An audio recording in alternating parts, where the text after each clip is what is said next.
El cine es un instrumento del mundo contemporáneo que con su llegada desde los finales del siglo XIX ha sido uno de los puentes de información más influyentes del mundo. Y es que es el cine el que recoge las vivencias, comportamientos, sensaciones e ideologías de las diferentes sociedades del mundo y es capaz de proyectarlas en una gran pantalla a millones de espectadores. El denominado séptimo arte tiene la facilidad de proyectar anhelos, deseos y esperanzas de la sociedad, pero también es influenciador en el pensamiento social, que en momentos se puede llegar a juzgar, sobre todo si se abarca situaciones como lo es la propaganda de la ideología que nació en 1933 y que dejó consigo centenares de muertos. La propaganda, por su parte, es el recurso del cual se amparan las ideologías, bien sea políticas, culturales, ambientales y entre otras, con el fin de divulgar sus ideales, y ésta puede adoptar diferentes formas y medios para alcanzar su objetivo. En los años entre 1933 y 1945, en Alemania, el nazismo, la ideología de extrema derecha, creada por Adolf Hitler, fue uno de los primeros movimientos políticos en utilizar la propaganda como mecanismo de ingeniería social, entendiendo este término como la práctica de utilizar técnicas psicológicas para manipular el comportamiento del ser humano.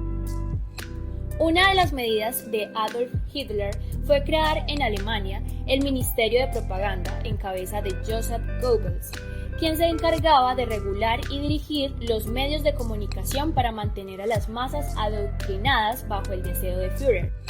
El objetivo del ministerio era conseguir que el mensaje nazi fuera transmitido con éxito a través del arte, la música, el teatro, las películas, la radio y la prensa en general. Para su consecución, Goebbels creó los 11 principios de la propaganda que actualmente se siguen utilizando como referencia por lo innovadoras y efectivas que resultaron. Hitler reconoció desde el inicio de su carrera política las falencias de la propaganda de la Primera Guerra Mundial y quiso que esta vez, en su gobierno, fuera reforzada desde las expresiones artísticas para tener un mayor impacto. La vida es bella es una película que con un gran mensaje positivo que presenta una visión que Guido siempre tuvo y transmitió a su hijo Josh, a pesar de la situación que se vivía durante la época nazi, así como las atrocidades que se cometieron contra los judíos y los holocaustos. A pesar de la realidad que se vivió durante la Segunda Guerra Mundial, la película se presenta como un drama tragicomedia que muestra que el tener una actitud positiva y transmitirla a quienes nos rodean puede cambiar totalmente nuestra manera de pensar, ver las cosas y enfrentar los problemas. Esto es ver el lado positivo a lo que parece tener únicamente elementos negativos. Guido vive en la Italia prefascista y se presenta como una buena persona con un sueño, poseer su propia tienda de libros. Un día conoce a Dora, una joven profesora de la escuela local. Desafortunadamente la mujer que llama princesa está comprometida y lo peor de todo, su novio es un oficial fascista con el que Guido ha tenido alguno que otro problema. No obstante, Guido no se da por vencido y seduce a Dora. Años después, Guido y Dora están casados y tienen un hijo, Josh. Además, Guido es el propietario de la tienda de libros de la que tanto soñó, pero ahora los ciudadanos italianos tienen que aceptar el orden, a lo que Guido se opone, especialmente teniendo en cuenta que su padre, su determinación se convierte en una cuestión de vida o muerte. Cuando él y su hijo son enviados a un campo de concentración, 3 meses antes de que concluya la guerra.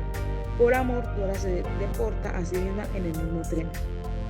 Al final la película deja un mensaje impresionante, porque aunque el papá muere, Josh no sufre nada de todos los traumas que le pudo haber causado estar en las condiciones racistas y denigrantes en las que los alemanes tenían a los judíos. Luego los norteamericanos llegan a ayudar y de esa manera Josh y Dora permanecen juntos a pesar de que su esposo haya muerto en manos de los alemanes. La lección para Josh no tiene precio y nunca olvidará a Guido por su valentía y coraje en medio de aquellas terribles circunstancias. La película titulada La vida es bella es un ejemplo general de lo que sucedió en la guerra. Aunque no muestra a cabalidad cómo funciona la propaganda nazi, sí muestra grandes rasgos de lo que fue la guerra, las vidas que se perdieron y cómo otras siguieron con sus vidas después de esos sucesos. La propaganda nazi fue el intento coordinado del Partido Nacional Socialista Obrero Alemán para influir en la opinión pública alemana a través del empleo de la propaganda en los medios de comunicación. El cine es un medio de comunicación masivo que tiene una serie de elementos que permiten la lectura e interpretación de su lenguaje. Es por esto que reflejan costumbres y comportamientos típicos de la sociedad, pero muchas veces empañados de una serie de estereotipos creados a través del tiempo. En la Segunda Guerra Mundial se utilizó el cine como apoyo a las acciones de política internacional. El caso de información más destacado fue la radio. Sin embargo, en aquella época el cine también funcionó como un medio de comunicación para mantener informado a la clase trabajadora.